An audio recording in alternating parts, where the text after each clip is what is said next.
Aku diutus hanya kepada domba sesat dari umat Israel. Anda ortodoks, Anda melakukan ritual-ritual yang dilakukan oleh Yesus. Apa legalitasnya? Salam satu Tuhan.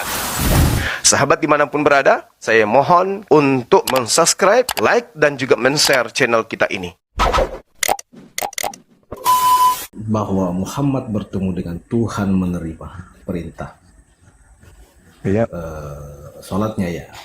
Nah, pertanyaan saya, apakah memang bisa manusia dengan memiliki material dasar dalam tubuhnya, fisik secara biologis, itu bisa bertemu dengan Tuhan yang katanya maha besar itu? Apakah tubuh Muhammad tidak hancur ketika bertemu dengan Tuhan, mendengarkan suara langsung dan melihat wujudnya? Ataukah hanya memang Muhammad sekedar bermimpi saja, lalu kemudian berdongeng? Silakan. Oke, baik. Baik. Jadi sama seperti Nabi Musa alaihissalam, walamma ja'a Musa limiqatina wa kallamahu rabbuhu qala rabbi arini anzur ila, bertemu langsung dengan Allah, tetapi dikatakan berhadapan gitu ya. Kenapa demikian? Karena tidak pantas kemudian manusia itu berbicara langsung.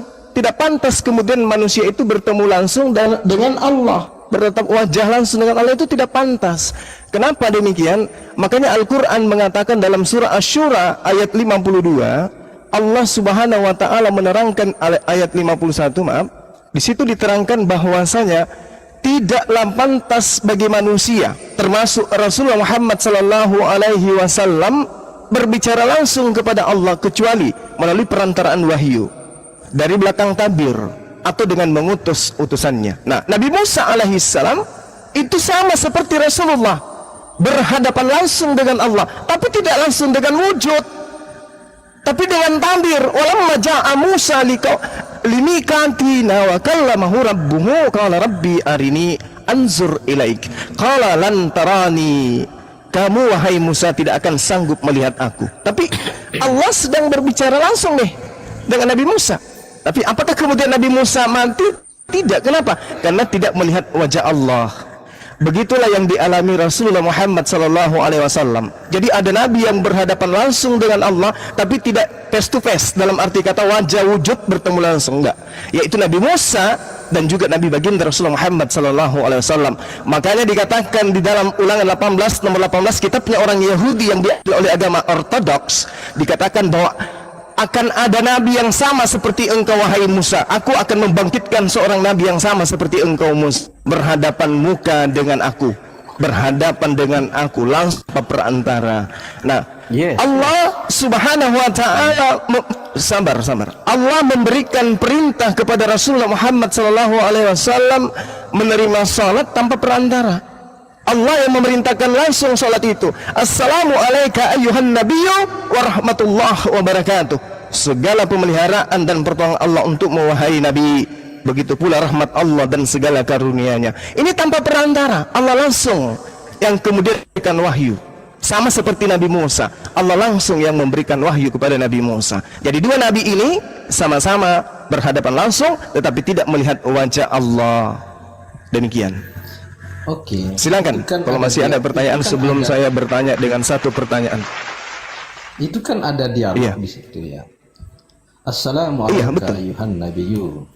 Itu adalah ungkapan adalah ungkapan verbatim. Makasih sayang.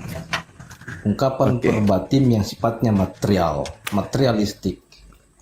Berarti ketika Tuhan menjawab itu, apakah sifat jawaban Tuhan itu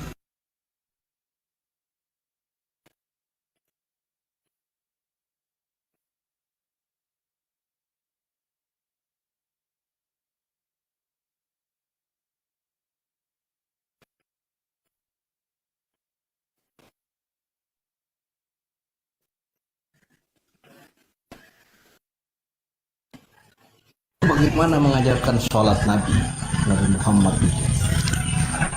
Apakah dipraktekkan atau gimana? Iya, baik. Jadi Kalau terkait dengan dipraktekkan, sholat, berarti dia ketemu. oke, terkait dengan sholat itu adalah ibadah yang diterima langsung dari Allah. Jadi ilham yang masuk ke dalam diri Rasulullah Muhammad SAW yang kemudian menggambarkan tata cara sholat itu. Makanya Rasulullah setelah menerima ini turun kembali ke bumi. Apa yang dikatakan oleh beliau? Sallu kama ra'aitumuni usalli.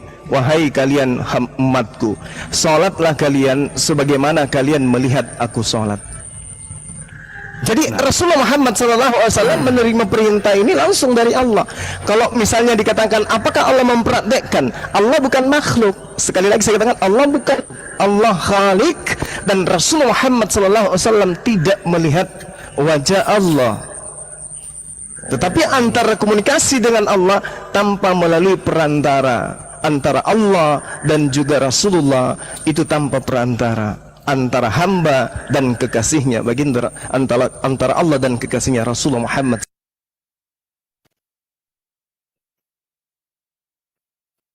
Abraham alaihissalam dan para nabi sebelum-sebelumnya, bahkan termasuk Yesus, ternyata sholat. Saya sebetulnya tertarik sebetulnya dengan konsep di Islam ini, walaupun kan ortodok ya, bahwa wahyu itu langsung dari Tuhan, ya kan, tidak melalui perantara lagi. Tetapi ketika sudah masuk dalam wilayah hal-hal yang sifatnya teknis dalam bahasa umum, dalam bahasa muslim sering kita dengar dengan syariat atau furu', katakanlah sholat. Nah, ini yang perlu detail harus dipahami oleh orang di luar Islam, termasuk kami. Apakah betul original syariat yang diperintahkan oleh Tuhan Yang Muhammad itu sama dengan yang sekarang? Karena kalau hanya sekedar menerima perintah, bagaimana Tuhan memberikan perintah itu? Cara Tuhan memberikan perintah kepada Nabi, apakah Tuhan menampakkan zatnya, memperagakan sholat itu atau bagaimana? Kalau jawabannya tadi belum terlalu jelas dari pertanyaan saya. Dari mana Muhammad mengetahui cara sholat itu? Berdiri, angkat tangan, ruku, sujud. Dari mana kira-kira? Iya, tadi saya sudah jelaskan kepada saudara, tapi mungkin ya lagi-lagi tidak dipahami ya. Wa ma kana li basharin ayyukallimahullahu illa wahya aw min wara hijab aw yursila rasulan. Jadi Allah tidak pantas kemudian berbicara langsung kepada manusia kecuali melalui perantaraan wahyu. Yang terjadi ini adalah di belakang tabir. Jadi Allah kemudian memberikan perintah salat itu di balik tabir. Yang tahu hanya Allah dan juga hanya Allah yang tahu dan baginda Rasulullah Muhammad sallallahu alaihi wasallam. Tidak ada orang yang bisa paham di sana. Karena ini adalah dimensi Siratul Muntaha. Ketika Allah mengajak hambanya baginda Rasulullah Muhammad sallallahu alaihi wasallam sampai ke tempat itu.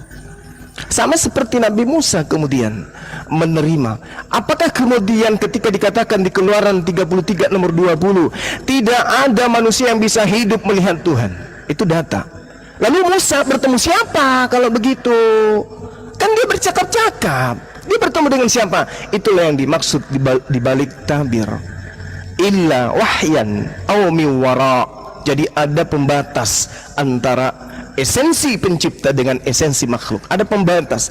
Tapi kemudian Sang Khalik sendiri ini yang kemudian kontak dengan hambanya tanpa melalui perantaraan. Hanya dibatasin oleh batas. Batas apa itu? Wara, hijab, ada penghalang. Tidak bisa bertatap langsung. Kenapa? Karena dimensi Allah dan dimensi makhluk itu tidak sama. Seperti itu bang. Jadi terkait dengan sholat, Allah mewahyukan kepada Rasulullah. Rasulullah kemudian diberi tugas untuk mengajarkan sholat itu. Niatnya, bacaannya, gerakannya. Sallu kama ra'aitumuni usalli. Sholat kalian seperti mana, sebagaimana kalian melihat aku sholat. Dan ternyata Salat ini memang sudah diajarkan dan diamalkan oleh para nabi, termasuk Yesus. Gitu Bang. Satu pertanyaan lagi sebelum saya balik nanya. Silakan.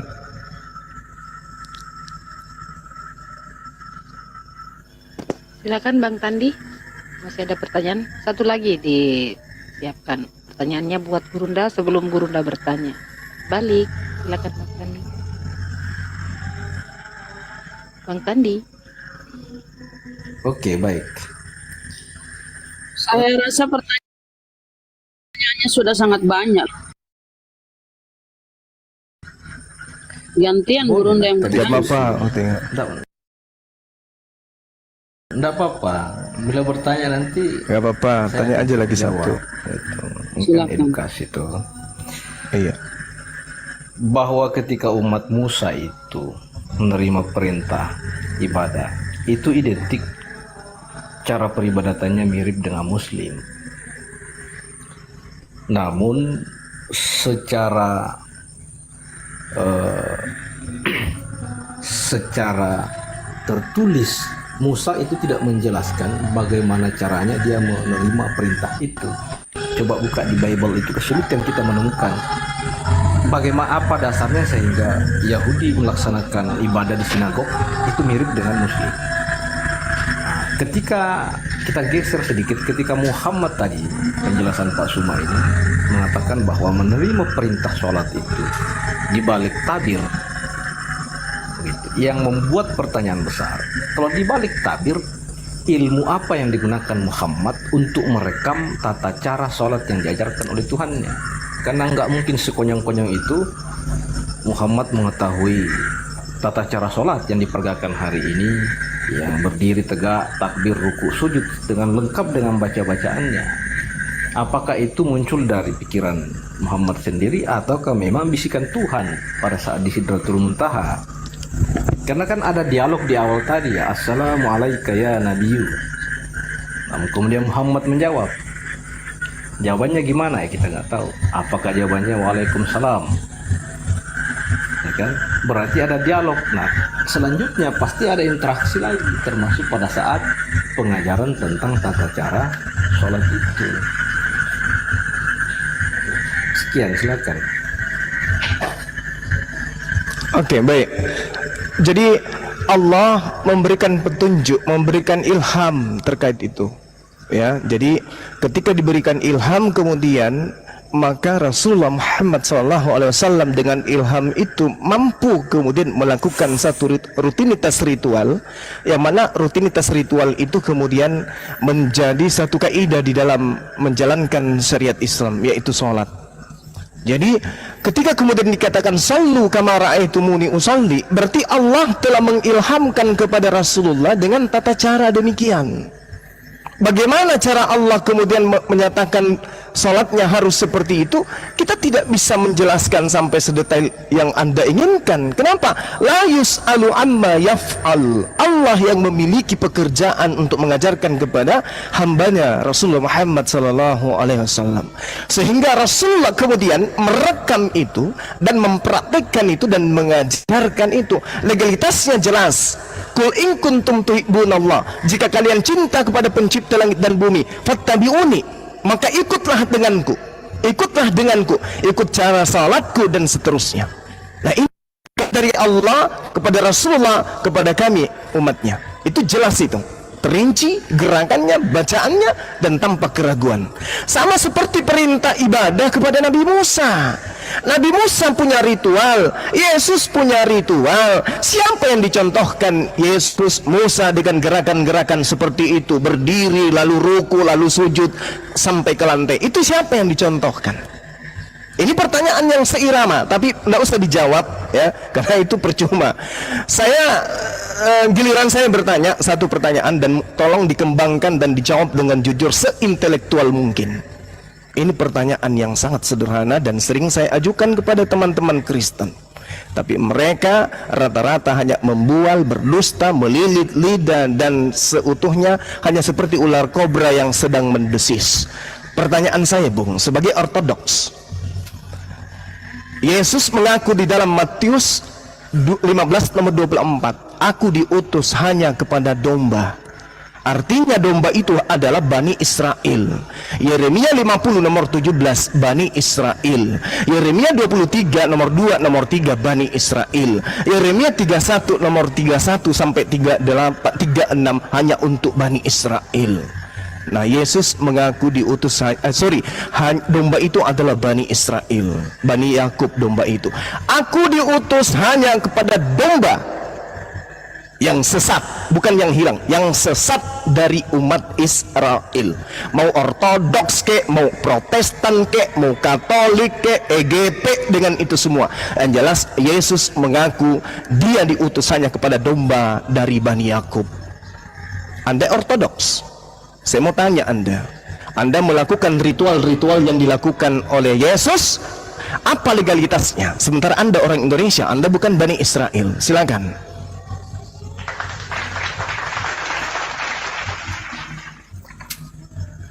Yang pertama ya, apakah Anda mengenal toko di Sirah Nabawiyah yang tatkala Paman Muhammad menuju ke daerah utara bagian timur sedikit itu, tepatnya ke Yaman itu, melakukan perjalanan bersama rombongan khalifahnya berdagang dan dengan seorang Israel, bangsa Israel, yang mengatakan bahwa kelak cucumu ini akan menjadi bangsa, memiliki umat dan memiliki bangsa yang besar. Kira-kira tepatnya ingin menyampaikan bahwa kelak cucumu ini punya umat, punya pengikut yang besar. Nah, tokoh itu adalah Kristen Ortodok yang mendiami Syria hari ini. Lalu kemudian ajaran Ortodok itu tidak hanya sampai saja di daerah Timur Tengah, tetapi ketika perjalanan masuk ke Nusantara, setelah para pengusaha Gujarat menyebarkan Islam di kerajaan di Aceh, Samudra Pasai, lalu masuk ke Nusantara. Setelah itu ada penjajah masuk membawa gospel glory dan gold. Lalu kemudian masuk juga sekte-sekte pemahaman ortodok, sehingga sebahagian orang Nusantara saat itu yang kesulitan menerima Islam itu merasa nyaman dengan pemahaman ortodok. Nah, ketika ortodok dari Syria mengatakan bahwa Yesus itu adalah utusan, lalu kemudian Islam mengatakan bahwa Yesus adalah nabi, maka saya yakin ada titik temunya. Tetapi kalau pertanyaan tadi, kenapa kalian meyakini bahwa Yesus itu adalah Tuhan sementara dia hanya berada di Israel, kemudian Musa diberikan kemudian kitab itu hanya untuk Israel, kemudian Anda orang Indonesia mengikutinya, maka saya mengatakan bahwa ini bagian dari perjalanan sejarah.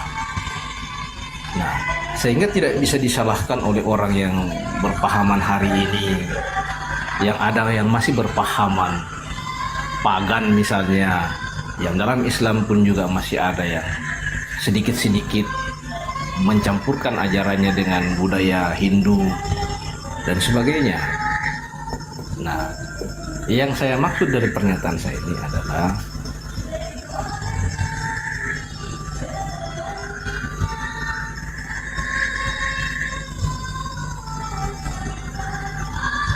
ya, gimana Pak? Saya menanti loh. Menanti sebuah jawaban juga. Oke. Nah, Apa? sehingga jangan kemudian menyalahkan kita kalau lalu kemudian mendiskreditkan bahwa itu Musa dan Yesus itu hanya untuk orang Israel. Kalau dalam proses perjalanan manusia untuk mencari kebenaran, lalu kemudian hanya dibatasi bahwa itu hanya milik si A, bukankah kita juga ini adalah ciptaan Tuhan? Apakah dengan itu kita mencoba memparsialkan Tuhan bahwa Tuhan hanya berlaku kepada orang Israel, tidak berlaku kepada orang Indonesia? Sehingga pertanyaan yang disodorkan itu cukup mendiskreditkan umat manusia. Terima kasih untuk sementara.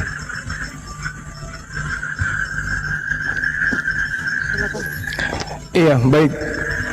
Jadi data dalil sudah sangat jelas pengakuan Yesus. Konon ceritanya di dalam kitab saudara itu dari mulut Yesus sendiri yang mengaku, aku diutus hanya kepada domba yang hilang, yang sesat dari umat Israel.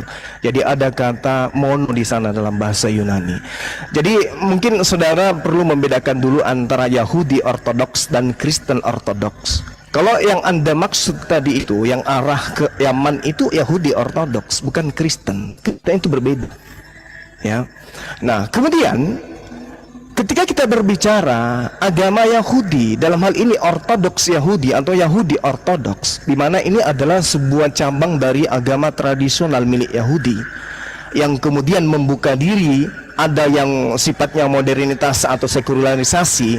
Itulah sumber, salah satu sumber dari gereja Ortodoks yang ada sekarang, yang orientalis dan seterusnya. Nah, yang kita bahas di sini adalah pertanyaan saya yang satu itu. Anda orang Indonesia, bukan Bani Israel, mau dia Ortodoks apapun kaidahnya itu tidak ada benang merah kepada Yesus.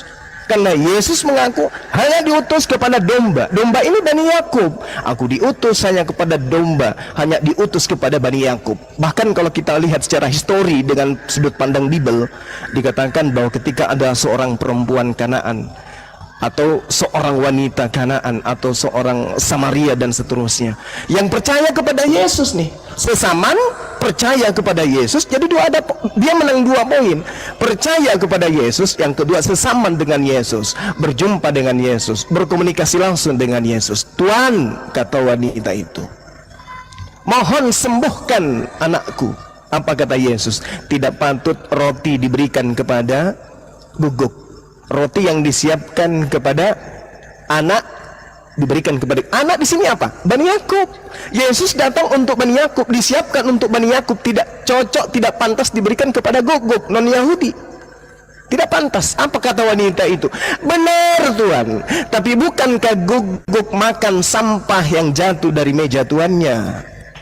Apakah Yesus menolaknya? Tidak. Yesus mengiyakan. Benar imanmu. Begitu kamu mengaku guguk, pemakan sampah dari Bani Israel, kata Yesus, benar imanmu, jadilah seperti apa yang engkau inginkan, wahai ibu. Apa yang terjadi?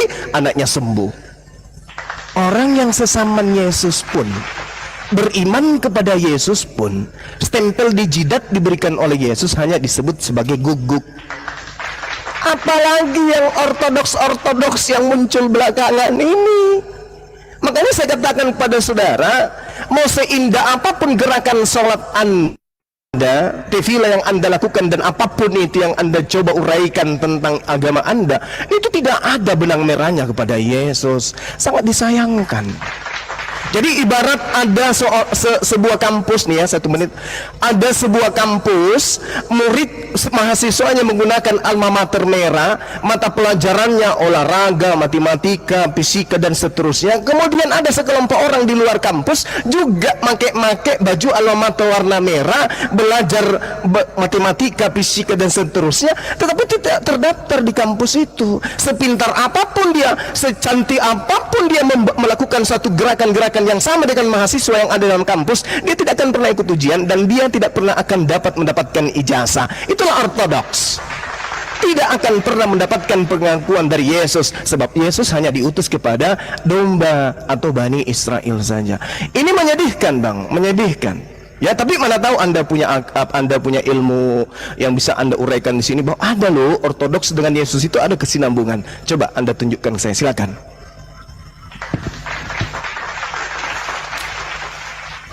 Ada dalam ortodoks itu masih ada sekte. Nah, salah satu sekte ortodoks yang ada di Nusantara ini, walaupun sangat kecil, itu meyakini bahwa Yesus itu utusan. Itu satu. Yang kedua, tidak kemudian menjadi dogma di dalam sekte ortodok yang sebagian ada di Nusantara ini, konsep Trinitas itu dulu. Sehingga memang ketika tadi pertanyaan awal, mengapa engkau masih mengikuti Yesus, lalu kemudian Yesus itu hanya diturunkan di Bani Israel, maka saya mencoba membenturkan bahwa semua makhluk itu adalah ciptaan Tuhan. Tatkala kami meyakini bahwa Yesus itu adalah utusan, bukankah itu ada kesamaan dengan teman-teman Muslim? Jangan lalu kemudian didiskreditkan bahwa tetap kalian salah. Karena dalam konsep ortodoks Syria itu, karena masih ada hubungan tali persaudaraan dengan bangsa Arab, itu memahami bahwa ada maha yang besar, ada maha yang lebih mengatur dunia ini, lalu kemudian menurunkan perwakilannya dalam bentuk wali, nabi, dan rasul. Pemahaman ortodoks Syria itu dalam sekte tertentu mengatakan bahwa Yesus Kristus itu adalah utusan. Cuman di dalam peribadatan kami itu memang jauh berbeda dengan Yahuda, bangsa Israel, berbeda dengan Protestan, Katolik, Advent, juga tentu berbeda dengan Islam. Tetapi dalam konsep ketauhidan menurut bahasa Islam itu ada kemiripan, hanya persoalan furu saja, ini persoalan syariat saja yang berbeda, karena kami tidak seperti dengan Islam. Tetapi yang saya ingin katakan bahwa apakah memang kami tidak memiliki setitik ruang yang kecil atas surga yang disediakan Tuhan di hari kemudian, ketika kami mengimani bahwa Yesus itu adalah utusan dan Yesus punya Bapa? Cukup dulu kali Kira-kira Pak, bagaimana? kayaknya nggak pakai data. Iya, narasinya membingungkan. Lanjut Guru dah. Sekali lagi Bang, saya ngerti ya. Saya ngerti tentang Kristen Ortodoks itu, mereka juga punya ibadah, mereka juga maghrib, mereka juga zuhur, sa'atus sadis, sa'atus tasis, dan seterusnya. Saya paham tentang Ortodoks, saya ngerti. Tetapi semirip-miripnya dengan Islam, kemudian Ortodoks Syria itu kita harus tahu akarnya dulu. Akarnya nih yang harus kita tahu. Ortodoks Syria mungkin di sana juga adalah pecahan dari Ortodoks Yahudi. Lalu kemudian mengajarkan pola yang ada di dalam Kejadian 17 adalah non-Yahudi yang hidup di tengah-tengah orang Yahudi, mereka harus tunduk kepada hukum Taurat. Itu harus dipahami dulu. Nah sekarang kita di Indonesia, teman-teman Ortodoks yang ada di Indonesia, pertama bukan orang Syria, bukan pecahan dari Ortodoks Yahudi, bukan hidup di tengah-tengah orang Yahudi. Lalu apa dasarnya kemudian?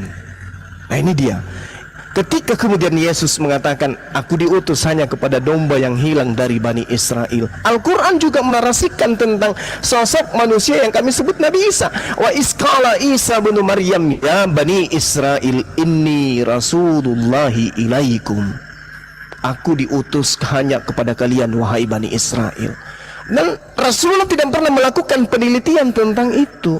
Tahu-tahu di akhir zaman sekarang ini, kita membaca Bible Matius 15 nomor 24 itu, Yesus mengaku betul, aku diutus hanya kepada domba yang sesat dari Bani Israel saja.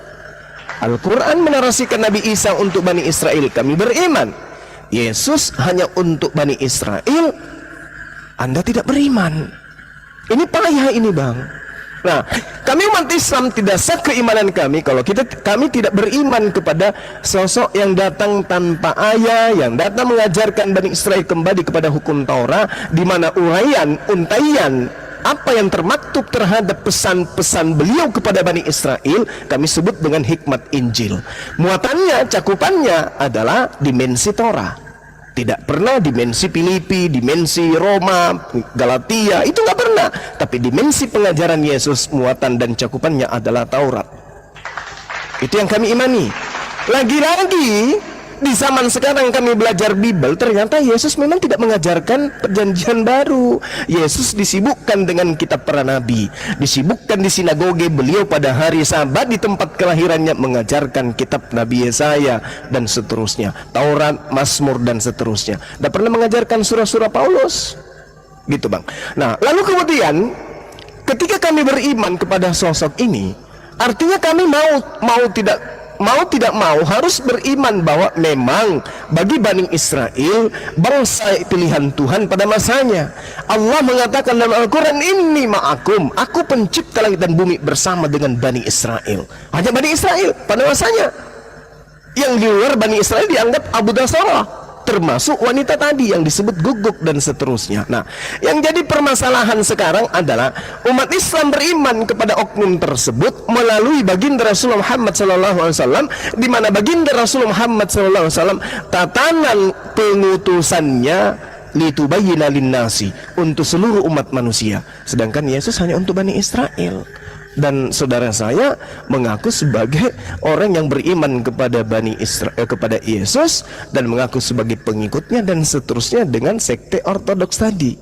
Sedangkan kalau kita berbicara mengenai sekte ortodoks, jangankan ortodoks, Nasrani pun dikatakan sebagai bidat. Di dalam Kisah Para Rasul 24 nomor 5 jelas sekali Paulus ini dikatakan sebagai tokoh dari agama Nasrani, bukan ortodoks tapi Nasrani. Itu Paulus. Tetapi kaum Yahudi pada masa itu mengutuk beliau. Bahkan kalau Anda jeli membaca di dalam Kisah Para Rasul 21 nomor 21 seterusnya sampai nomor 25, di situ saudara bisa 21 ya. Anda baca satu perikop, di situ Paulus bertobat dalam mengajarkan ajaran Kristen.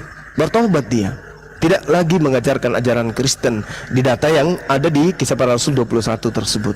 Beliau bertobat, beliau ditahirkan, beliau kemudian memotong kurban pertobatan pada saat itu. Nah, ini dia. Artinya ya sekali lagi, ada tidak legalitas Yesus kepada ortodoks Indonesia? Demikian.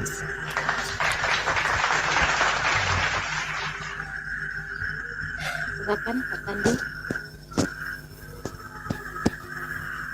Pak Tandi,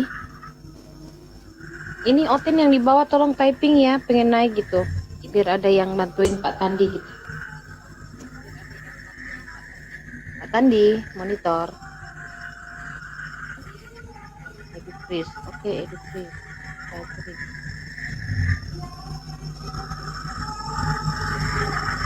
Pak Tandi, monitor Cek, Pak Tandi. Pak Tandi. Ya, diskusinya kita pakai data ya Pak ya. Baik. Ya. Baik, menarik. Ya, jangan pakai narasi aja Ini tapi kan- pakai data. Oke, ini kan gini loh, ini kan boleh kita bertanya kepada teman-teman muslim. Selamat malam, terima kasih. Siapa tahu misalnya, siapa tahu kita ada, namanya kita manusia free will, bisa kemudian bergeser ke depan, ke belakang, ke kiri, ke kanan, ya kan? Jadi jangan menanyakan orang yang bukan kapasitasnya gitu. Nah, maksud saya gini loh, ini kan tadi Pak Suma ini sudah mempertanyakan tentang eksistensi beberapa aliran dalam Kristen, misalnya ortodoks. Nah, konsep ortodoks itu kan jelas, itu menganggap Yesus Kristus sebagai utusan. Nah, sekarang saya ingin mempertanyakan eksistensi sebuah keyakinan yang pernah diturunkan oleh Tuhan Pencipta. Apakah biarpun teman-teman muslim tidak mengakui Kristen ortodoks itu, tetapi saya ingin mempertanyakan apakah memang tidak ada ruangnya, ruang dalam kebenaran terhadap sebuah keyakinan yang mengatakan bahwa Tuhan itu Esa, kemudian Yesus ketika di hari penghakiman kelak, ya kan? Yang pertama. Yang kedua, bukankah dalam ajaran muslim juga, misalnya kita lihat di Al-Maidah ayat 5 itu di sana berbunyi boleh muslim menikah kepada ahli kitab, itu. Nah, ahli kitab itu apakah dia Yahudi atau Nasara? Nasara yang betul-betul Nasara ya, bukan Kristen. Itu catatan garis besarnya. Ada noise. Kalau ada pengakuan boleh menikah dengan ahli kitab, jika boleh menikah dengan ahli kitab, berarti memang ada ruang yang dimana diberikan kepada sekte-sekte yang memang masih menjaga orisinal agama yang pernah diturunkan kepada mereka. Kira-kira bagaimana pandangannya Pak Suma? Terima kasih.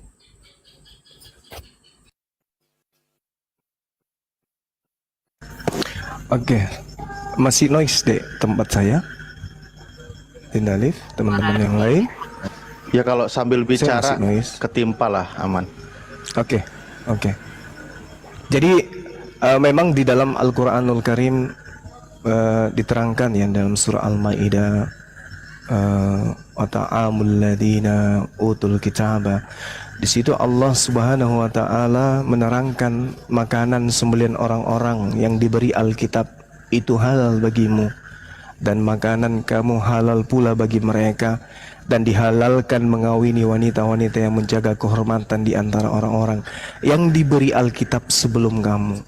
Nah, sekarang permasalahannya, siapa yang diberi Alkitab dan mana Alkitab itu? Alkitab yang dimaksud di sini adalah kitab yang diberikan Allah kepada Nabi Musa, kepada Nabi Daud, dan juga kepada Nabi Isa alaihissalam. Ortodoks, apalagi yang ada di Indonesia khususnya. Kalau ortodoks yang ada di luar sana kan memang mengaku, kita percaya mereka mengaku adanya Nabi Isa alaihissalam, Isa Al-Masih kalau mereka menyebutnya ya, sama seperti di Al-Quran. Tetapi kitab yang mereka gunakan ini, kitabnya, karena sandaran Al-Quran kemudian di dalam surah Al-Maidah ayat 5 itu merujuk kepada kitab, makanan sembelihan orang-orang yang diberi Alkitab, bukan kepada mereka yang menyebut diri mereka sebagai ahli kitab. Bukan, tapi yang benar-benar diberikan Alkitab kepada mereka. Nah, sedangkan selepas Nabi Musa alaihissalam, kita tidak punya data akurat bagaimana kemudian Bible ini adalah murni Alkitab, atau Alkitab ini sudah tidak murni lagi selayaknya apa yang diterima oleh Nabi Musa, Nabi Daud, Nabi Isa alaihissalam. Dengan demikian, maka tidak pantas lagi umat Islam menikah dengan orang-orang yang mengklaim dirinya sebagai ahli kitab tetapi tidak memiliki Alkitab. Nah, lalu kemudian kenapa hal ini bisa terjadi? Karena itu tadi siang saya sudah menjelaskan kepada teman kita umat Islam yang lain, umat Kristen yang lain, bahwasanya di dalam Al-Quran surah Al-Baqarah ayat 78, di situ Allah Subhanahu wa taala menjelaskan kepada kami umat Islam bahwasanya ada sekelompok orang, wa minhum ummiyuna la ya'lamuna al-kitaba illa amaniya wa inhum illa yazunnun. Di antara mereka ada yang buta huruf, tidak mengerti tentang kitab Taurat kecuali hanya berangan-angan dan mereka hanya menduga-duga. Lalu Allah mengatakan, fawailul lil ladina yaktubuna al-kitaba bi'aidihim summa yaquluna hadza min indillah. Jadi ada sekelompok orang dari buta huruf dari kalangan mereka tidak mengerti kitab Taurat, lalu menulis sebuah kitab dengan angan-angan dan sifat menduga-duga mereka terhadap kitab para nabi. Maka apa yang muncul kemudian? Tengok Lukas 24 misalnya, nomor 44 sampai 46. Di situ dituduhnya Yesus bahwa Yesus mengaku ada tertulis di dalam Taurat tentang aku bahwa Mesias akan mati dan bangkit pada hari ketiga. Ternyata setelah dicari di dalam Taurat data Mesias mati dan bangkit pada hari ketiga itu tidak ada. Dengan kata lain, Bible yang dipegang oleh orang Kristen bukan Alkitab. Dengan demikian mereka yang mengaku ortodoks bukanlah ahli kitab. Oke, mungkin seperti itu Bang. Jadi kami tidak pernah menganggap ortodoks atau apapun wajah mazhabnya atau sektenya itu sebagai ahli kitab.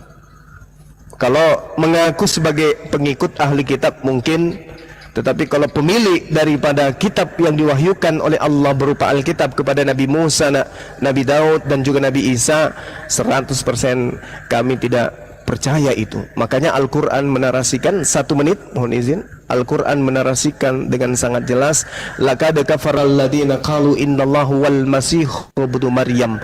Sungguh telah kafir orang yang berkata sesungguhnya Allah itu adalah Al-Masih putra Maryam. Itu mungkin ortodoks tidak masuk ke situ, tidak masuk ke sana. Tetapi ahli kitab dikatakan oleh Allah, ya ahlal kitab qad ja'akum rasuluna yubayyinu lakum katsiran mimma kuntum tukhfuna minal kitab wa ya'funa an katsir. Jadi Rasulullah Muhammad SAW membawa Al-Quranul Karim menjelaskan isi kitab yang disembunyikan oleh para ahli kitab. Sebagian dijelaskan, sebagian tidak dijelaskan. Lalu Allah mengatakan, sungguh telah datang kepadamu cahaya dari Allah dan kitab yang menjelaskan, yaitu Al-Quran. Lalu perintah Allah, yahdi bihillah manittaba'a ridwanahu subulan salam. Barang siapa yang ingin selamat, kata Allah, maka ikuti Al-Quran, karena Al-Quran memberi petunjuk kepada orang yang mengikuti keridaannya kepada keselamatan. Hanya dengan Al-Quran, kemudian kata Allah, wa yukhrijuhum minaz zulumati ilan nur biiznih wa yahdihim ila siratim mustaqim. Dengan Al-Quran Allah mengeluarkan manusia dari gelap gulita kepada cahaya dengan izinnya dan menunjukkan kepada jalan yang lurus. Jadi jangankan ortodoks, ahli kitab yang tulen, dalam hal ini Bani Yakub, Bani Israel, itu diminta oleh Allah untuk berbondong-bondong semuanya menuju kepada Al-Quran. Tinggalkan masa lampau, tinggalkan yang sudah bercampur aduk dengan tangan-tangan manusia. Demikian. Berarti kalau Iya, sebelum lanjut ya, saya sapa dulu yang baru naik. Edu Kris, ini Kristen berarti apa? sudah tidak ada ahli kitab ya? Sudah nggak ada lagi ahli Ya, kitab. halo. Sebentar, hostnya lagi nanya, itu Pak Edu Kris, maaf dari Kristen apa dari Islam? Ya, terima kasih. Saya dari Kristen, Pak. Oh Oke, iya, baik. standby Ya, dulu ya. lanjut. Lanjut Oke. Sandi. Oke, saya ulang ya. Kalau penjelasan ini kemudian kitab, artinya bahwa ahlu kitab yang menurut Al-Quran Islam itu sudah nggak ada. Itu gimana pandangannya itu? Iya, ahli kitab masih ada, Bung. Alkitabnya yang tidak ada.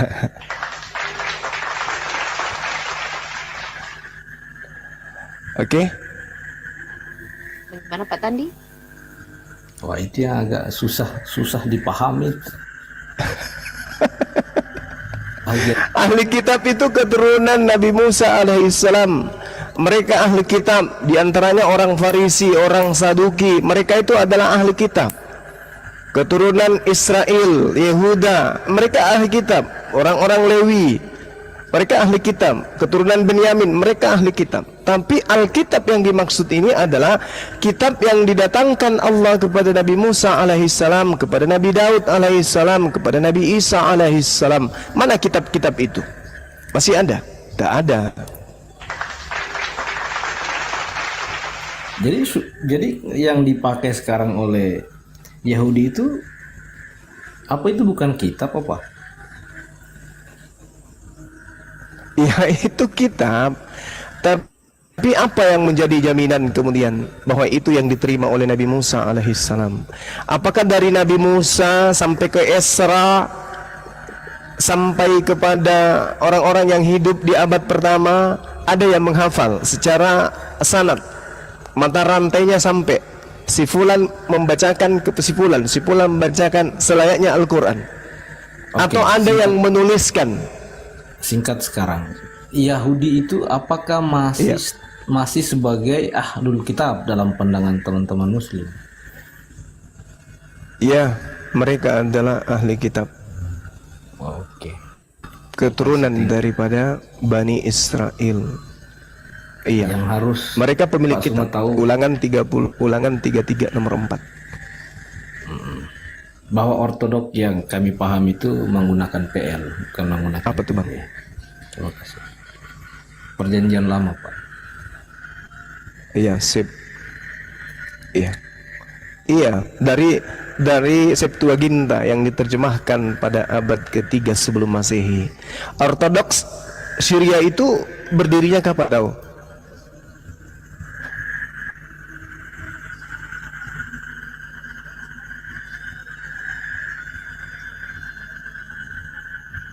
Tadi Karena setahu saya sesudah Skesma Akbar tahun 1050-an gitu ya, baik gereja Katolik maupun Ortodoks Timur itu masing-masing menganggap diri mereka sendiri sebagai satu-satunya pihak Ortodoks, sekaligus mereka juga bagian daripada Katolik itu sendiri. Makanya ya jangankan Katolik, jangankan Ortodoks, saya minta kemudian apapun sektenya, pengakuan Yesusnya bahwa dia diutus kepada orang di luar Yahudi, tapi data itu nggak ada gitu loh. Itu yang sangat disayangkan. Yesus dalam Matius 10 nomor 5 nomor 6, Yesus berpesan kepada ke-12 muridnya, jangan ke bangsa lain. Ya itu dia masalahnya. Jadi agak berat kemudian ketika saudara menjalankan sebuah hukum, sebuah syariat, tetapi ya itu tadi tidak masuk dalam kampus karena tidak terdaftar sebagai mahasiswa, melakoni menggunakan alma mater, menggunakan buku yang sama, kurikulum yang sama, jam kuliah yang sama, tapi tidak ada namanya di dalam kampus tersebut. Ya saya rasa percuma gitu loh, sia-sia perbuatan itu, sia-sia karena tak akan pernah mendapatkan ijazah. Ortodok Gitu bang. Jadi kesimpulan saya gini. ya, Ortodok Timur itu setelah Bentar bang. Tuhan Kesimpulan saya gini. Iya silakan. dia bermula ketika Silakan. Tuhan Kekaisaran Ottoman itu di awal abad ke-19.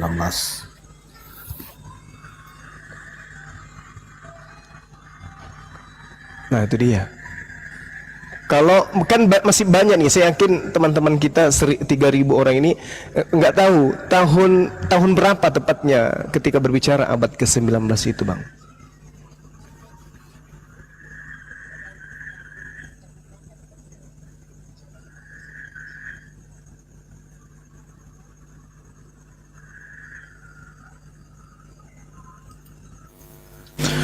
Halo?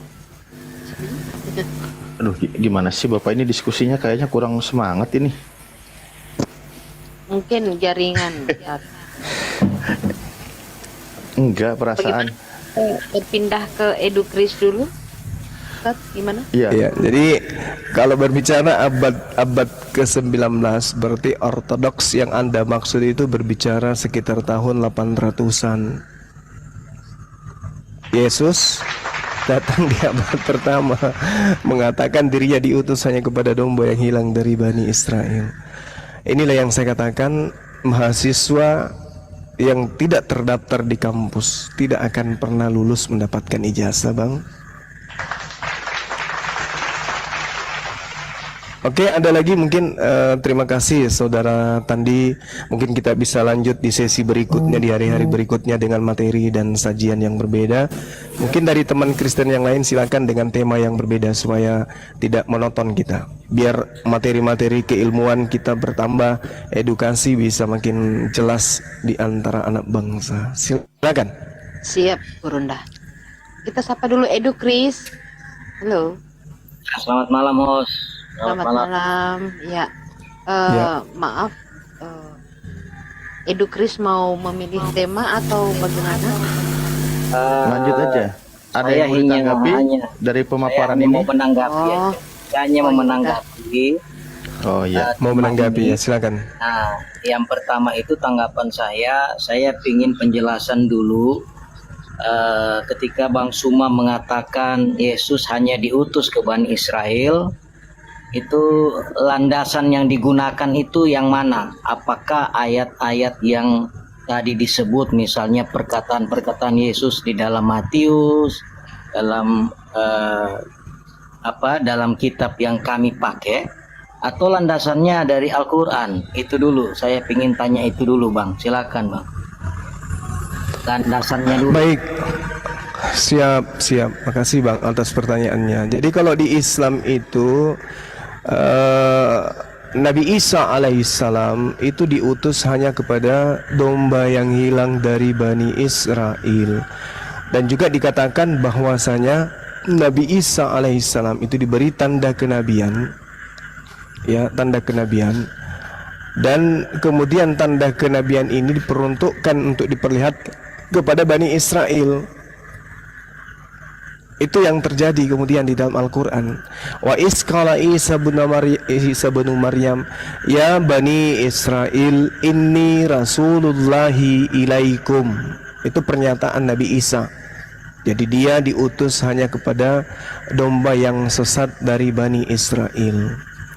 Satu, itu dalam Al-Quran. Nah, Matius 15, aku diutus hanya kepada domba yang sesat dari umat Israel.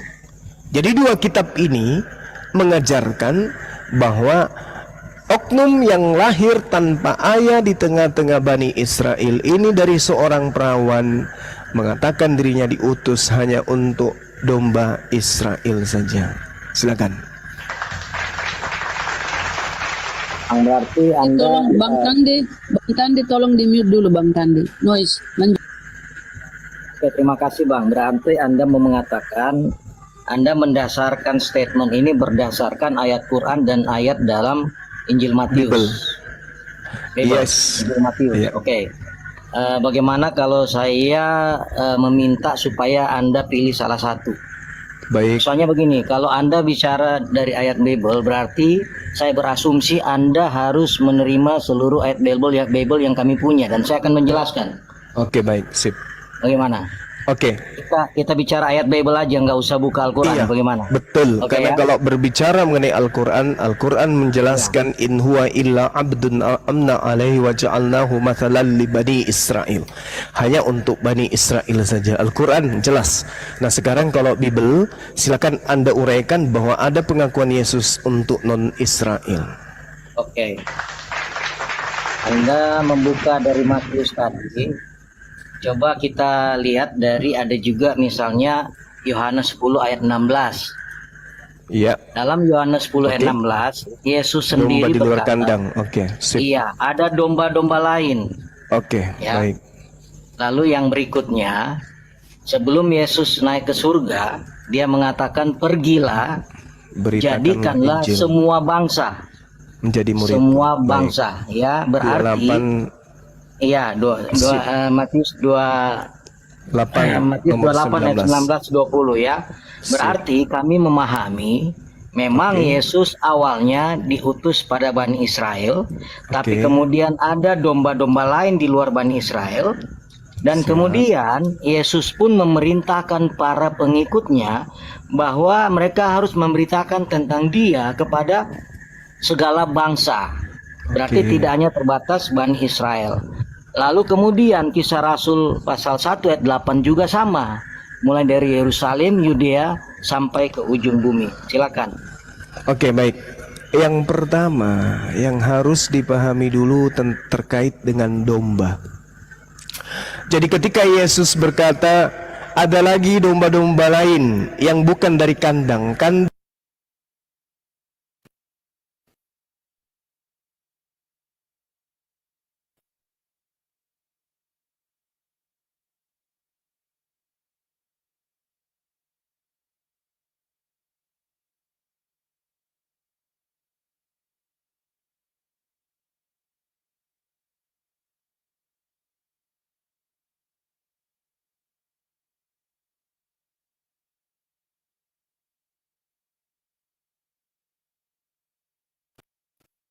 dalil 50 nomor 17 keturunan Bani Israel apa keturunan Yakub. Oke. Yeremia 23 nomor 2 nomor 3 sangat jelas di situ diterangkan bahwa yang disebut domba adalah mereka Bani Yakub yang sudah tersebar ke penjuru mata angin. Nah, kenapa Yesus mengatakan, kita simpulkan dulu, domba adalah Bani Israel. Apakah Bani Israel itu hanya ada di Yerusalem? Apakah Bani Israel hanya ada di Yerusalem? Ternyata tidak. Domba itu adalah Bani Yakub. Apakah Bani Yakub hanya ada di Yerusalem? Ternyata tidak. Kenapa demikian? Karena Allah di dalam Yehezkiel 5 sudah sangat jelas menarasikan bahwa Dia membuat Bani Israel tersebar sampai penjuru muka bumi. Sepertiga dari panamu akan mati kena sampar dan mati kelaparan di tengah-tengahmu. Sepertiga akan tewas dimakan pedang di sekitarmu, dan sepertiga akan kuhamburkan ke semua mata angin, dan aku akan menghunus pedang dari belakang untuk kalian, wahai Bani Israel. Jadi Tuhan menghamburkan Bani Israel ke seluruh penjuru mata angin, bahkan sampai ke Indonesia pun ada. Nah, mereka yang di Indonesia inilah yang disebut domba-domba yang ada di luar Bani Israel. Saya bacakan satu dalil, Yeremia 23 nomor 2. Sebab itu beginilah firman Tuhan, Elo Israel, terhadap para gembala yang menggembalakan bangsaku, kamu telah membiarkan kambing dombaku terserak bercerai-berai, dan kamu tidak menjaganya. Maka ketahuilah aku akan membalaskan kepadamu perbuatan jahatmu. Demikianlah firman Tuhan. Jadi domba yang dimaksud di sini adalah Bani Israel yang sudah berserak ke seluruh penjuru bumi. Ini yang Anda harus pahami. Dan aku sendiri, aku Tuhan, dalam Yeremia 23 nomor 3, aku sendiri Tuhan akan mengumpulkan sisa-sisa dari kambing dombaku dari segala negeri kemana aku menceraikan mereka. Jadi memang domba itu ada di luar di luar Yerusalem, di luar Palestina ada. Mereka lah yang kemudian di luar Yerusalem. Ketika dikatakan dalam Yohanes 10 nomor 16, ada lagi domba-dombaku yang lain yang bukan dari kandang ini. Domba-domba ini harus kutuntun juga, dan mereka akan mendengarkan suaraku, dan mereka akan menjadi satu kawanan dengan satu gembala. Makanya dikatakan oleh Yesus di dalam Matius 28 nomor 19, sayangnya terjemahannya itu kemudian dipretelin oleh Lembaga Kitab Indonesia. Padahal kalau Anda pelajari dengan baik di dalam Matius 28 nomor 29, di situ Yesus berbicara apa? Jadikanlah murid seluruh ras muridku. Di dalam original teksnya itu jelas seperti itu artinya yang sebenarnya. Kenapa saya katakan demikian? Karena Lembaga Kitab Indonesia menginginkan pengajaran Bible, Injil itu kepada semua makhluk. Sedangkan original teksnya adalah, karena itu pergilah, metetewo, jadikanlah murid semua bangsa. Bangsa di sini adalah etnos. Etnos itu etnis. Jadi etnis, ketika berbicara mengenai etnis berarti kelompok. Jadikanlah murid kelompok dari jadikanlah murid semua kelompok muridku, semua etnis muridku. Jadi muridku yang etnisnya muridku yang sudah keluar dari Yerusalem, jadikan dia sebagai muridku, gitu. Seperti itu, Bang. Ya, jadi murid yang dimaksud Yesus yang mau dijadikan murid itu adalah domba dari Bani Yakub, keturunan dari Bani Yakub yang harus dijadikan sebagai murid, bukan dijadikan sebagai hamba. Demikian. Terima kasih. Jadi Matius 28 itu Anda mau mengatakan 12 suku tersebar. Yes. Lalu mengatakan Lembaga Alkitab Indonesia salah menerjemahkan. Yes. Bisa Anda buka data yang bahasa Yunani lalu menjelaskannya? Saya ingin tahu. Silakan. Coba Anda lihat di dalam kitab Alkitab Sabda milik Anda. Alkitab Sabda milik Anda Matius 28. Jadikanlah, di situ bahasa Yunaninya adalah metetewo. Metetewo itu terjemahan yang sebenarnya adalah jadikan murid. Jadi jadikan murid semua etnis muridku. Jelas itu. Jadikan murid semua etnis muridku. Sehingga data yang seharusnya aku diutus hanya kepada domba yang sesat yang hilang dari Bani Israel sudah selaras dengan jadikanlah murid semua etnis muridku. Itu selaras. Tapi kalau dia mengatakan aku diutus hanya kepada domba yang hilang dari Bani Israel, lalu ada pengakuan pergilah ke seluruh bangsa, jadikanlah semua bangsa menjadi murid, kan tidak nyambung. Dia diutus hanya untuk Bani Israel, kemudian dia perintahkan untuk ke seluruh bangsa. Itu kan tidak nyambung itu, Bang. Tapi kalau dikatakan jadikanlah murid semua etnis muridku, itu baru betul. Etnis murid Yesus itu ada 12 etnis: Benyamin, Nat, Dan, Yusuf, Lewi, Yehuda, dan seterusnya. Ada 12. Jadi etnis dari 12 inilah yang harus dijadikan murid. Karena Yesus diutus kepada Bani Israel. Bani Israel yang mana? Domba yang ada di Yerusalem dan Bani Israel yang ada di luar kandang, yaitu yang di Indonesia, yang ada di Jepang, yang ada di Indonesia, di Amerika. Jadi Bani Israel yang sudah berserak kemana-mana, mereka lah yang harus mengimani Yesus sebagai utusan Tuhan kepada mereka. Demikian. Sekarang silakan kisah 1 ayat 8 Bang. Gimana? Edu Kris? Bang, kisah 1 ayat 8 tolong jelaskan kalau itu 12 suku yang tersebar yang dimaksud yang perintah ke ujung bumi Bang. Enggak? Oke, baik. Nah, begini, ketika kemudian Yesus diberitakan sampai ke ujung bumi, beritanya harus tersampaikan. Itu betul. Tetapi kamu akan menerima kuasa karena Roh Kudus turun ke atas kamu, dan kamu akan menjadi saksiku di Yerusalem dan di seluruh Yudea dan Samaria, bahkan sampai ke ujung bumi. Saksinya sebagai apa? Saksi, bersaksilah kalian bahwa Yesus itu hanya diutus kepada domba yang hilang dari umat Israel. Jangan menjadi saksi palsu dengan mengatakan Yesus itu untuk seluruh manusia. Jadilah saksi sesuai dengan kesaksian Yesus. Aku diutus hanya kepada domba yang sesat dari Bani Israel. Jadilah kalian saksi sampai ke ujung bumi dengan mengatakan Yesus itu diutus hanya kepada domba yang hilang dari Bani Israel. Jangan jadi saksi palsu dengan mengatakan Yesus diutus kepada seluruh umat manusia. Itu saksi bohong, itu saksi dusta itu namanya. Jadilah saksi yang benar. Yesus diutus hanya kepada domba yang sesat dari umat Israel. Itu baru saksi yang baik. Silakan. Kasih Bang, tapi Abang dan Suma belum bisa menunjukkan bahwa di kisah 1 ayat 8 itu merujuk kepada 12 suku yang dimaksud ke ujung bumi. Coba pertunjukkan kepada kami bahwa dalam ayat itu bisa terlihat yang dikatakan pergi ke seluruh ujung bumi itu adalah kepada 12 suku Israel. Lalu satu lagi Markus 16 ayat 16, lalu ia berkata, pergilah ke seluruh dunia, beritakanlah Injil kepada segala makhluk. Coba jelaskan apa itu segala makhluk. Oke, baik. Oke, baik. Jadi kalau ada perintah di dalam Markus 16:15, pergilah ke seluruh dunia, beritakanlah Injil kepada seluruh makhluk. Nah, kalau saudara ketemu dengan manusia, sampaikan kepada manusia, Yesus diutus untuk Bani Israel. Ayam juga termasuk makhluk. Ketemu ayam, wahai ayam, Yesus diutus hanya untuk Bani Israel. Ketemu sapi, wahai sapi, Yesus diutus hanya untuk Bani Israel. Ketemu kambing, wahai kambing, Yesus diutus hanya untuk Israel. Beritakan Injil kepada seluruh makhluk bahwa Yesus datang diutus hanya untuk domba yang sesat dari Bani Israel. Jangan Anda mengajarkan menjadi ajaran sesat. Ajaran pengakuan Yesus itu yang harus diajarkan.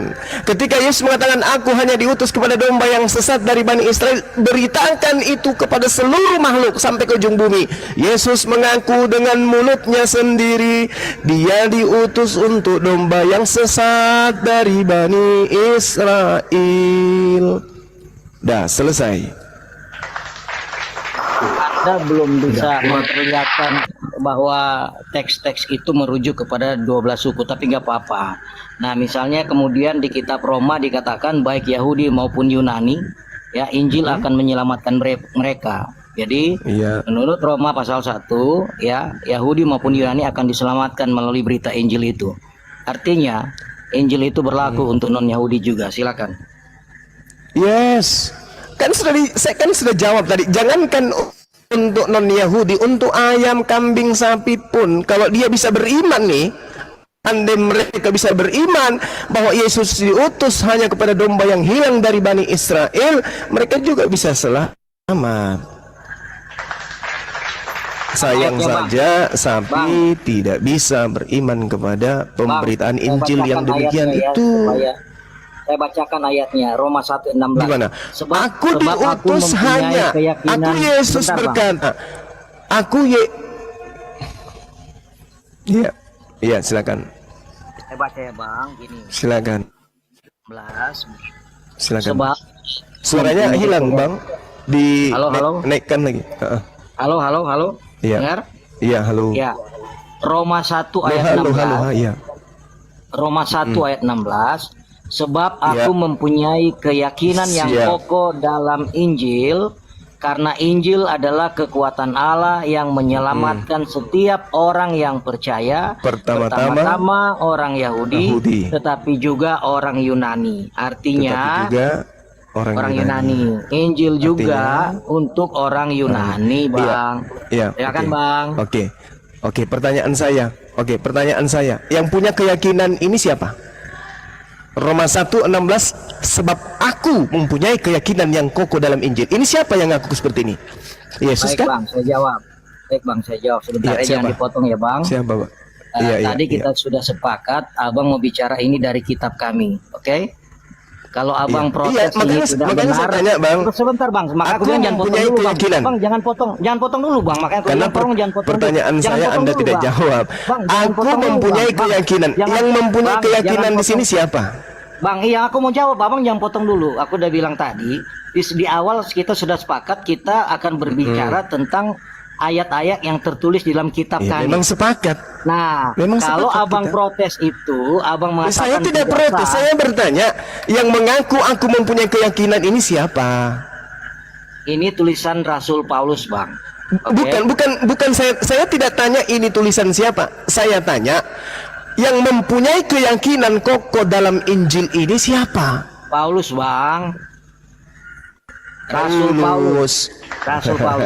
Ya. Ya, Paulus memiliki keyakinan bahwa kekuatan Injil itu adalah kekuatan Allah yang menyelamatkan setiap orang yang percaya, pertama-tama dari Yahudi Ya, sampai betul. kepada Yunani. Pengakuan Paulus kan? Oke. Nah, sekarang pengakuan Yesusnya yang mengatakan aku diutus untuk orang Yunani mana? Ya. Silakan. Kan Yesus mengaku diutus untuk orang Yahudi. Iya, Bang. Pengakuannya untuk orang Yunani mana? Abang dengar dulu, Bang. Ya. Biar aku. Tadi Abang Suaranya bisa kecil, baik-baik. saudaraku. Ya, halo Bang. Tadi kawan kita Abang Pertanyaan bisa saya dengar juga dia. didengar baik-baik. Iya, saya udah dengar, Bang. Iya, Makanya pertanyaan mau saya jawab. juga didengar baik-baik. Iya, Abang. Tadi Abang kasih Pengakuan kesempatan Yesus dia bicara hanya panjang untuk lebar Bani Israel. menjelaskan. Oh, saya Abang Pengakuan nggak Yesus setuju, Abang untuk potong. orang Yunani mana? Silakan. Iya, dengar Bang ya. Dengar ya. Kuping Pas saya kami- tidak cocok dengan pembodohan. Kuping Ya, saya dengar, tidak Bang. cocok dengan kebohongan. Dengar, Bang. Jadi setiap kuping saya mendengarkan kebohongan, Kenapa selalu lantas dipotong, kemudian Bang? itu Saya mau terdeteksi, jawab. Bang. Tadi Anda dengan yang Diam ortodoks dulu, bisa santai aja, membiarkan dia Napa. bicara panjang lebar. Kenapa ketika saya bicara Anda potong-potong? Tenang Anda dulu, Bang. banyak mengungkapkan kebohongan gitu loh. Lah, belum selesai bicara bagaimana Anda bisa bilang itu bohong? Pahami seluruh lengkap, Bang. Ya. Pertanyaan saya apa? Ya. Pertanyaan saya apa? Yesus mengaku diutus untuk hanya Bani Israel. Mana pengakuan Yesus untuk Yunani? Apalagi untuk Indonesia. Ya, Mana? makanya Tunjukkan saya dalilnya. mau jawab. Makanya saya mau jawab. Abang dengar dulu secara Ya. lengkap, Bang. Jangan potong ya. Boleh, Bang? Iya. Nah, gini Boleh, ya. boleh. Ini awal kita sudah sepakat, kita akan berdiskusi berdasarkan Iya. Alkitab yang kami punya. Oke. Langsung, Nah, Bang, langsung. Nah, Alkitab yang kami punya, kami memahami begini, Bang. Kami percaya seluruh isi Alkitab itu saling melengkapi. Jadi kalau tadi Yesus katakan hanya untuk Bani Israel, ya, untuk Yahudi, lalu Paulus mengatakan juga untuk Yunani, kami percaya kedua-duanya. Gitu, Bang. Jadi kalau Abang mau konsisten, Lalu mana yang benar? dua-duanya benar, Bang. Lalu Dua-duanya mana yang benar? Loh, Dua-duanya Yesus benar. mengaku hanya untuk Yahudi. Yesus mengaku hanya untuk Yahudi. Paulus mengaku untuk Yunani juga. Yang mana yang benar? Dua-duanya benar. boleh saya bantu jawab? Gepeng. Ya, dua-duanya benar karena tadi pun ayat-ayat Itulah yang yang biasa saya disebut gepeng. Ular kobra. lah. Aduh, Anda saudaraku. framing, Anda Gimana framing. Anda ceritanya? kalau diskusi jangan framing. Anda mau Yesus bicara mengaku kitab mono, suci kami. mono makanya- itu satu-satunya spesial untuk Yahudi. Anda mengaku untuk Yunani juga. saya Kata bantu siapa? jawab, Kata Pak. Paulus. Mana yang benar? Yesus atau Paulus? Bentar Bang Pen. Bentar. Gurunda, aku masuk dikit ya Gurunda ya. Aku sebagai muslim yang memfavorit. Ini aku dikit. Silakan. Jadi maksud Paulus tuh begini loh kawan-kawan Kristen ya. Orang Yunani itu bisa selamat kalau mengikuti hukum yang diturunkan untuk orang Yahudi gitu loh. Ya. Itu udah paling pas itu maksudnya Paulus itu. Jangan dibilang Injil Ya, tadi udah dijelaskan. Cara Yunani gitu Edukris. Nah, Bruno udah ngejelasin lagi. Gimana sih Edukris ini? Gitu ya. Lanjut. Ya, jadi kenapa tidak bertentangan? Karena dari awal pun ayat-ayat yang saya sampaikan pun Bang Suma tidak menunjukkan bahwa ada yang dimaksud itu 12 suku Israel saja di dalam Matius 28 ayat 19-20, Kisah 1 ayat 8 itu tidak ada sama sekali menunjukkan itu bahwa hanya 12 suku, termasuk kepada segala makhluk pun tidak ada namanya segala makhluk. Ya berarti segala bangsa, segala suku, tidak hanya 12 suku. Itu aja, terima kasih. Tapi kalau Anda pahami berbeda, Iya, silakan. karena Anda menggunakan terjemahan original teksnya tidak begitu bunyinya. Kan Itulah susahnya, makanya saya minta Anda lebih percaya buka terjemahan original saya daripada Iya. segala makhluk itu, coba Anda Anda buka buka- yang segala makhluk. Anda buka Alkitab Sini. Sabda. Anda berbicara data, tapi Anda sendiri tidak buka data Anda sendiri untuk tunjukkan ke saya. Saya tunjukkan, jadikanlah murid dalam bahasa Yunani mateteuo. Oke. Jadi menjadi murid, siapa menjadi murid? Semua etnis muridku. Bang, Semua Mateteu etnis itu dalam Bang, bahasa Yunani hanya menunjukkan pas murid, etnos. tidak menunjukkan 12 suku, Bang. Nggak ada istilah Etnis murid Yesus itu etnis mana aja?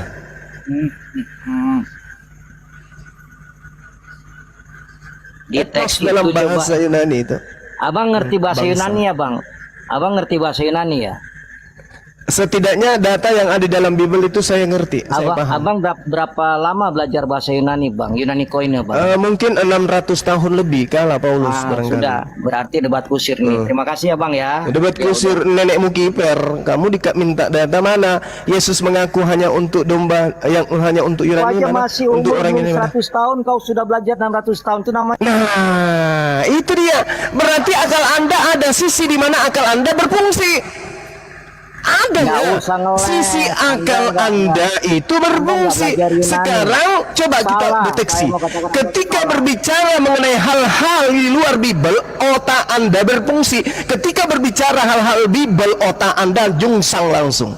Ada apa? Ada apa dengan Bible? Begitu ketatkah iblis telah mencobai Anda, telah memenjarakan Anda dengan Bible.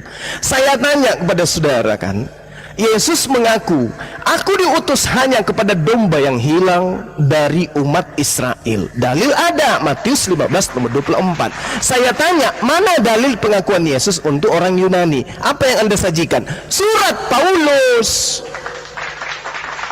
Paulus ular beluda, Anda ular kobra. Bang, kita buka ya, Bang, Matius 28 ayat 19 tadi ya, Bang ya. La haula wala Buka ya. quwata illa billah. Matius 28 ayat 19 ya. Oke, Anda silakan. suruh saya buka. Anda suruh saya Silakan. buka Alkitab Sabda ya. Oke, silakan. Ya, Matius 28 ayat 19. Siap. Istilah mateteusate itu ya. Ya.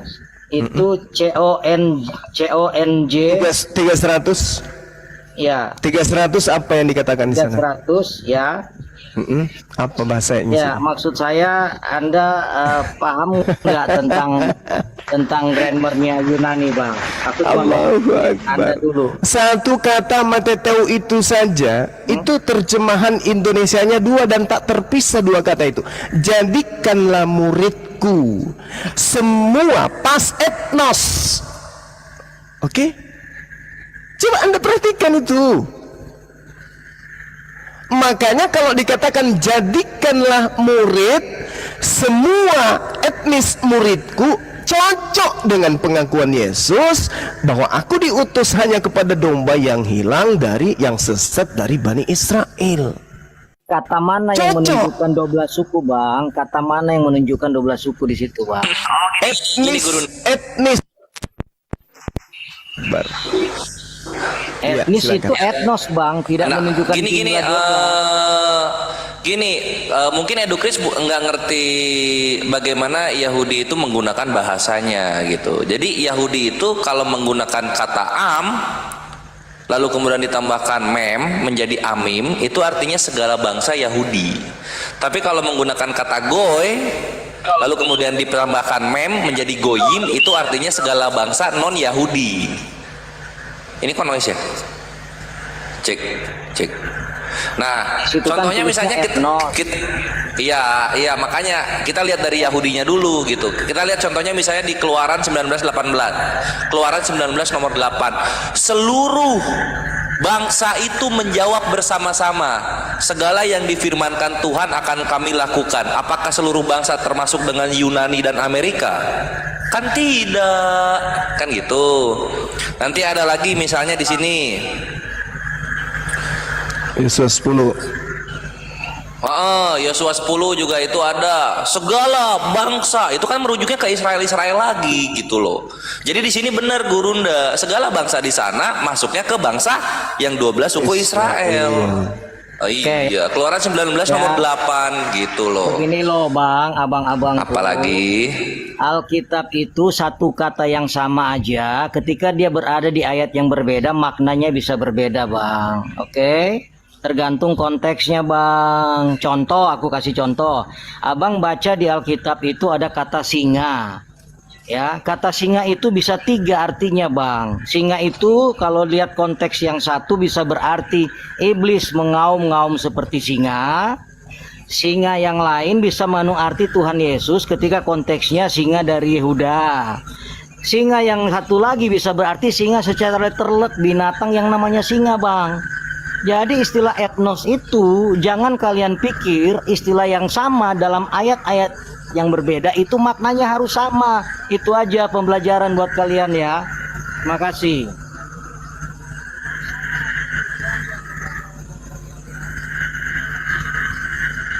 Jadi nggak ada data. Yesus mengaku diutus kepada seluruh manusia, nggak ada data. Nggak ada kan? Nggak ada. Ya Itu udah. bang ya. Sekarang gini bang, aku mau nanya. Silakan dengan pembenaran saudara, silakan. Iya nggak apa-apa, kita beda ya di situ ya. Oke ya. Sekarang saya Iya, mau silakan. nanya. Yesus diutus katanya, berarti Yesus bukan Tuhan. Yesus lebih rendah dari Bapa. Pertanyaan saya, abang bisa jelaskan Iya, dari menurut konteks Yesus. Yohanes? Iya, dari abang kan ambil Yohanes 17 ayat 3 ya bang ya biasanya. tunggu Ya? dikit dulu, ini aku ngeluarin data lagi ya. Aku ngeluarin data, perhatikan di sini. Host minta tolong gedein dikit. Besarin host. Data apa lagi bang? Ini segala bangsa. Nah ini ya, ini Keluaran 19:8. Kita lihat di sini. Seluruh bangsa itu menjawab bersama-sama. Segala yang difirmankan Tuhan akan kami lakukan. Lalu Musa pun menyampaikan jawaban bangsa itu kepada Tuhan. Apakah Musa menyampaikan kepada bangsa Yunani, bangsa Persia, bangsa Mesir, kan gitu? Ya, masa gitu? Coba kita lihat di sininya ya. Oke, Bang. Ini segala bangsa ini. Iya, Nah, kita betul, lihat Bang. nih. Betul bang, saya setuju data itu berarti bangsa-bangsanya Israel bang, setuju bang. Nah, Tapi kita kan lihat saya di udah sini. bilang, dengar bang. Waya anu kal haam, tuh kal segala haam bangsa. Elah Saya setuju kawan-kawan. itu bang, bang saya nggak nolak itu Dar, bang. selamat datang Abang. di kebenaran. Abang, saya nggak nolak itu Udah, bang. artinya Saya udah gini bilang. loh, Gurunda sesuai dengan yang tertulis, Edukris sesuai dengan asumsi mis gitu. Enggak bang, Dah. dengar dulu bang. Asumsi Dengar dulu, dong. Bang. Dengar dulu bang. Udah bawa data loh saya. setuju. Saya setuju. Udah setuju Itu Gurunda.